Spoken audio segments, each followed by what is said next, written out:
So if you haven't already, please check the Nintendo Direct today because it is by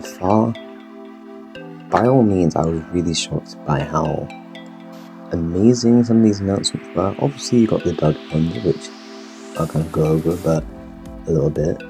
But this Direct was something I was not expecting at all, especially how this is not even a Direct anything correlated about next-gen hardware. And we're already getting some really good announcements for the meantime, at least, to keep us entertained. So I'm not going to complain. Obviously, each announcement will be different from each. Like, some people hate it, some people love it. It really does depend on whether you love this series, or you don't like it, or you just maybe looking into it for the first time. It truly does depend on your, mindset and views of each series, in my opinion. Anyways, let's not waste any further time and talk about some of the boring announcements that was here, which I'm just gonna name was Among Us, the whole new roles. Again, I don't hate Among Us, it's kind of like, it was obviously very popular, but now I'm just like, it's just there, you know. We had the Looney Tunes Wacky World of Sports. I really have no care, like, I could just put on, I don't know, Mario Sports, I don't know, it just didn't interest me. Hello Kitty Island Adventure, yada yada yada. Nintendo World Champion Edition, NES Edition. Actually, no, that was actually a little bit interesting, at least for me. These are just my opinions, I'm just gonna have to say that now. Metal Slug, it was alright. Darkest Dungeon 2, well, I was kind of expecting that. Okay, let's talk about this more interesting stuff, which I'm going to start off straight off the bat, which is Stray. Now, I wasn't actually expecting Stray to be ported to the Switch. I actually thought I was going to save that for next gen. And to be frank, whoever's porting, actually didn't look at the details too much, but whoever's porting over Stray, I don't know if it's actually by the devs themselves, but they actually done a decent port for what they could do with the Switch's hardware. I will admit that. It definitely looks a little bit iffy, like PC low settings kind of iffy, like you could use some work, but again, I don't think you could do much unless you want some unstable 2012 FPS, but that looked for the most part decent. I honestly still need to play Stray, but I probably won't play it there. Maybe most likely PC or something like that. So we got a new Super Mario Party. I'm not even gonna say that last part, I can't remember what it's called, but yeah, we got a new Super Mario Party. I'm not sure if it's meant to be a remake, but I'm pretty sure it's meant to be a new installment to this franchise, which is all great. It looked generally fun, some new mechanics, new modes, different, effects on the map and whatnot. So I feel like that actually looked pretty good. Donkey Kong Country Returns HD was announced, which was really cool. I think that was leaked prior before the Direct and a couple months ago, so it was actually cool to see it actually come true. So that's always great to see. Obviously new maps from the, well, not new exactly, but old maps from the 3DS version, and also the Wii version is now here. So that's really great, compiled into one, obviously. So that was really great to see. We had another look at LEGO Horizon Adventures, which was really great to see. I'm still shocked that we're actually getting that. Does this mean that rivalry, well, that wasn't really one to begin with, but is that rivalry of Sony and Nintendo kind of fading away? Who knows? I mean, I really never saw it. I think it's more just Sony and Microsoft. Even then, that wasn't really much of a thing, in my opinion. It's just really just players and whatnot online. But anyway, we're going off topic. That was also showcased at this Direct as well. For the first time in maybe 6 or so years, I don't know, basically since, wow, I can't believe I forgot the company's name. But ever since the people who developed Mario and Luigi, obviously the RPG game, oh my god. Yes, Alpha Dream, who developed Mario and Luigi, and sadly went bankrupt, I think in 2016? Obviously, I'm not sure if Nintendo just grabbed up some of the developers before the shutdown happened, but the game itself looks like generally a faithful sequel or next entry of this franchise. So that is pretty cool in my opinion. I'm not too much of a huge fan of this franchise, so I can't really say completely. You're gonna have to look on videos and whatnot of that. But from what I'm seeing, it actually looks pretty good. Like when I'm looking at it right now, and I'm just like, oh, this actually looks so good. The cutscenes has me speechless right now.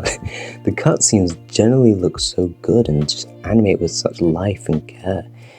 So who knows? Maybe I'll give it a try. Actually, who knows? Maybe I'll be a new fan of it. So we also got a new look at the next Legend of Zelda game, Echoes of Wisdom, which actually just should be called The Legend of Link, because for the very first time in decades, we will actually finally play as Zelda herself. In my opinion, that's pretty mind-blowing and very cool to see that we actually will get a chance to play as her. The gameplay looks really great too. It feels fresh, nothing like we've seen before with Link. When he plays, obviously we have the sword, the shield, sometimes the boomerang or bombs or whatnot. This is actually a little bit different and it feels fresh with the Zelda series, especially for the top-down 2D games. So that is a very great plus in my opinion. I really thought it was actually a remake of, no, not Link's Awakening, the Oracle Seasons, those type of games. I actually can't remember the title, but I actually thought it was a remake of that. But then I was like, hold on, this doesn't seem right. This feels a little bit different, fresh even. And then obviously that happened with the whole black hole portal thing. I can't remember what they called it, but a rift basically in the world that you see, and it takes away Link as well as the other villagers. And it's up to you, playing as Zelda, to actually stop this madness and free Link and the others. Which, cool concept, because obviously the hero is now in peril. He's the one that has to be saved. Not Zelda, it's Link. I like that. And it's actually kind of fresh, as already stated before, and as Nintendo has stated themselves. But honestly, I'm actually looking really forward to this. We also got some stuff for NSO, like Metroid Zero Mission, which I'm very happy about because I actually wanted to play that game, and it's very convenient that they actually falsely announced that they're dropping that on GBA. We also got Link to the Past, but for the GBA, obviously the multiplayer one. But, which was actually very surprising, we got Perfect Dark and Turok added to N64 Online, which is fantastic. I was so happy to see Perfect Dark actually added to the Switch because, well, actually it's not too surprising because Microsoft already announced that they're obviously releasing the new Perfect Dark game on Xbox and probably soon to be on Switch 2, which I'll talk about that in an updated video regarding games that's probably going to be on that platform, so stay tuned for that. So this was kind of surprising, especially how they're labeled as 17+. I don't know if we're going to get that with SNES and Mega Drive. I hope we do, because that then means probably Mortal Kombat could probably sneak on their way, you know, probably lay that on the Mega Drive, since obviously that has or allows the cheat code for obviously blood and whatnot, fatalities. But who knows, we would have to wait and see. But I'm enjoying that we're getting at least Perfect Dark and Turok on NSO, as well as Metroid Zero Mission. We also got Dragon Quest III HD2 Remake, as well as the release date of it. And we also got a look at, well, we didn't actually get a look, we just got a little teaser about Dragon Quest 2 and 1 HD2 Remake. 2D remake, sorry, coming out for 2025. Actually, I was surprised I was going to do that, but that was really cool. I wasn't expecting that. I was actually confused, scratching my head at the end, and then they just threw that information. I was like, oh, okay, cool, sure, why not? Now we're at the part where this truly made this direct so fantastic, which was Marvel vs. Capcom Fighting Collection. I am not joking here, I am actually being serious. This is not a drill, this is the real deal. So we will finally be getting, what was the collection? If I can try to actually find it. So here are the games that we are getting. The Punisher, X-Men Children of the Atom, Marvel Superheroes, X-Men vs. Street Fighter, Marvel vs. Capcom 1, Marvel vs. Capcom 2, Marvel Superheroes vs. Street Fighter. I'm not sure if they actually mentioned, I know for the Punisher, and this probably applies to all of them, but I think online play is also a thing too, which is kind of cool. Don't know how that's going to work for certain games.